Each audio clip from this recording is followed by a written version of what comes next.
I can't tell you how many clients have told me, I just don't know what to eat because of my acid reflux, GERD, LPR, gastritis. So today I'm going to take you through a reflux-friendly full day of eating designed to optimize your gut health and support optimal digestion. So this morning I was in a rush. I'm heading to the gym, but I had a delicious bowl of stewed apples. And stewed apples is something you should not sleep on if you have acid reflux, because when you stew apples, it helps to release a gut-nourishing prebiotic called pectin, and it also reduces the acidity. So this was absolutely perfect as a fiber and carbohydrate source in my breakfast to power me through my workout. I also combined it with low-fat cottage cheese for calcium, probiotics, and really good protein. Okay, let's hit the gym, and then I'll take you through the rest of my day so you can grab some really fun and easy reflux-friendly gut-nourishing meal ideas. I also had my morning coffee, and if you take one thing away from this video, let it be to not have your coffee on an empty stomach. This is like the worst thing you can do when it comes to reflux, gastritis. So I enjoyed my coffee with my morning routine, which I think really supports my gut health. Do a little bit of meditation, journaling, and sets the tone for the day to support my nervous system and my digestion. Right, get a shower and have some more food.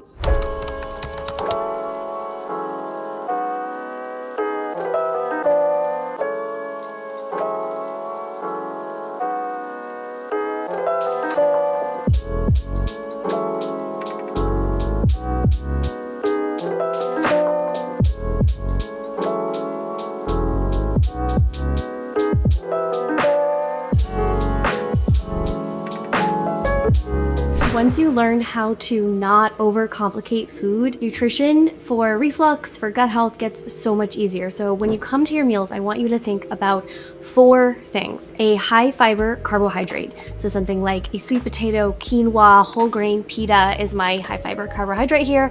And then vegetables, some sort of plant, or a fruit if it's maybe breakfast or a snack. That's where you're getting your fiber, your gut nourishing prebiotics, vitamins, and of course protein. Your gut is literally a muscle, so you need to be getting enough protein to support your digestive function. And then lastly, healthy fats. A lot of people with reflux eliminate all healthy fats, and this actually can lead to a lot of nutrient deficiencies, which are really common in those with reflux or who are on a PPI. So getting a little bit of healthy fat. I have some in my hummus, in my dressing. This is a yogurt-based dressing, which is actually great for people with reflux because it's not super acidic. Tons of yogurt-based and other non-acid salad dressings also on the Flora app that you can make at home. But this is super simple, using some leftovers, using some plant-based ingredients. So I'm getting a ton of different plant variety here, from the broccoli to the cabbage to the chickpeas and carrots. I'm getting a lot of variety in my plants, which is great for microbiome health.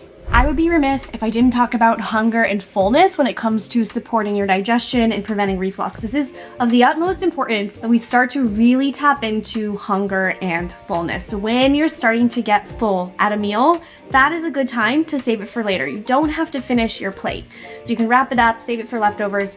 Overeating past fullness is one of the biggest acid reflux triggers, and it could be the reason when you eat a reflux-friendly meal and you're still feeling like you're getting reflux afterwards. It can be from eating past fullness. So at your next meal, try to chew slowly, take your time, and start to notice when you're comfortably full. It's a great place to stop the meal and know that your next meal is coming in 3 to 4 hours. So if you don't get enough nutrition there, accidentally undereat, you're gonna be able to have another eating opportunity soon. And one more thing about hydration. Try not to drink a ton of water during your meals, because this can dilute digestive enzymes and overfill the stomach. So try to drink most of your hydration in between meals. Sip, sip, sip throughout the day. So fruits can be a little bit tricky when you have acid reflux. And one of the things that I encourage my clients to do is try to stick to middle range or low acid fruits when they're on a healing journey. And this might really differ depending on what type of reflux you have, GERD versus LPR. But in general, the lower acid fruits are going to be things like melons, cantaloupe, papaya. Brown pears are also awesome, as well as banana. Blueberries are kind of like a mid-range acidity fruit, but actually microwaving, deep defrosted blueberries. For some reason, these taste a little bit less acidic to me, and a lot of my clients note that they do better with defrosted frozen blueberries. So try this out, see if this feels better for you than fresh. They tend to be a little bit less acidic. I'm also having some yogurt here for a little bit more protein and some fermented food. Yogurt contains gut nourishing probiotics, and then I'm adding some flax meal. It's a blend of ground flax and other ground seeds for a little bit more gut nourishing benefits to support the growth of healthy gut microbes.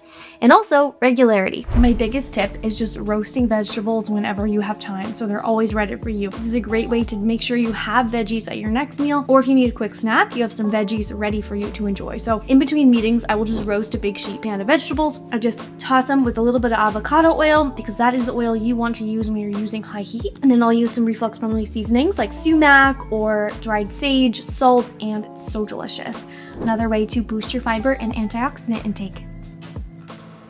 When it comes to acid reflux, it doesn't just matter what you eat, it also matters when you eat. So one of the things that I did when I was healing from my GERD, I struggled with GERD for over a decade and took PPIs for over a year, and I've weaned off of all of those. I haven't touched PPIs in years. But one of the things I did was moving my nutrition upwards in the day, like really front loading your nutrition. So I will have like several small meals earlier in the day so that my dinner can be nice and light. If you are going to bed with a really large dinner, this is not ideal for people who are more reflux prone like myself. I still try to have like a lighter dinner, and this really helps me sleep well, and I just get most of my nutrition earlier in the day to power my day and prevent reflux at night. So eating good, balanced, high protein, plant-rich meals throughout the day is a really great way to set yourself up for success so you're not starving at dinner and you don't eat past fullness. If you are someone who feels like their acid reflux gets worse after dinner or worse at night, you're not alone. This is super common. This was the case for me and so many of my clients. And also, if you're someone that feels like when you eat dinner, the food just kind of sits in your stomach, doesn't really get digested, this next tip is for you. I want you to think about something easy to digest. So like a cooked lean protein like chicken, salmon, shrimp, and also a cooked vegetable. When you cook your vegetables, it does make them a little bit easier to digest. Not to say you can't have a salad, but if you are someone who's feeling like this food is just like a rock in my stomach, it's not digesting, first of all,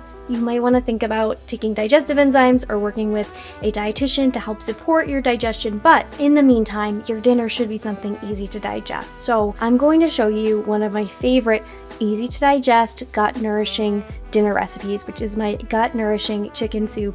If you've been following me for a while, you may have seen me make this before, but this is my go-to meal prep. So I will link the recipe down below. It's also on the Flora app along with hundreds of other reflux friendly recipes, but this is what I'm going to be making for dinner. So I prepped this gut nourishing chicken soup yesterday, and it is the simplest, easiest recipe. So I start by chopping up a bunch of vegetables, pretty much whatever is left in my crisper, but I usually use carrots, green beans, celery, and I saute those up with some olive oil, and then I will add bone broth. Bone broth is a wonderful source of gut nourishing amino acids to support the gut lining. One of the reasons that some people have digestive health issues or even autoimmune conditions can be something called intestinal permeability. So intestinal permeability is when the enterocytes, the cells of the gut lining, the tight junctions in between them are a little bit loose. So you may have heard the term leaky gut, and this is when those tight junctions are a little bit loose in between the cells of the gut lining. And so in eating things like bone broth, amino acids, foods that are rich in zinc,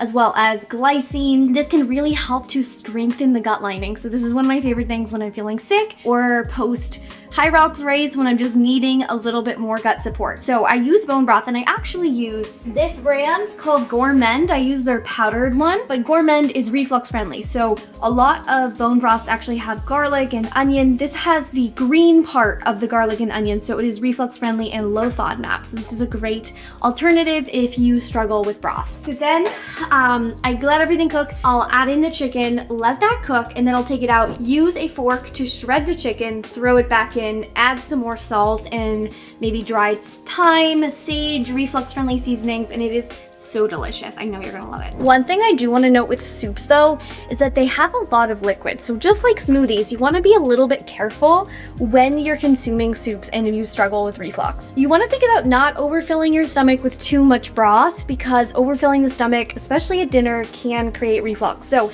think about keeping the broth to about 8 ounces or less. You can get all of the good gut nourishing protein and veggies in without getting too full. So especially at dinner, I want you to think about your fullness cues. So checking in with yourself as you're eating.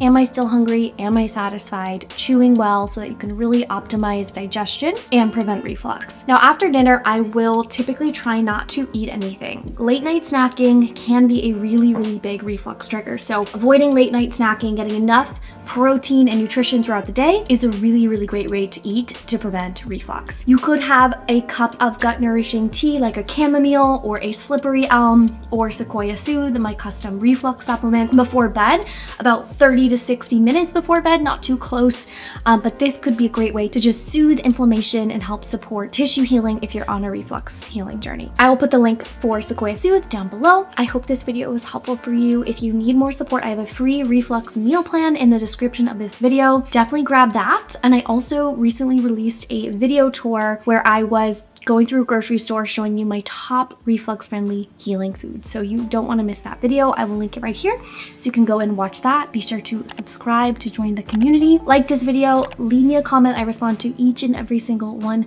of my comments from my subscribers, and thank you again for your support. See you in the next video.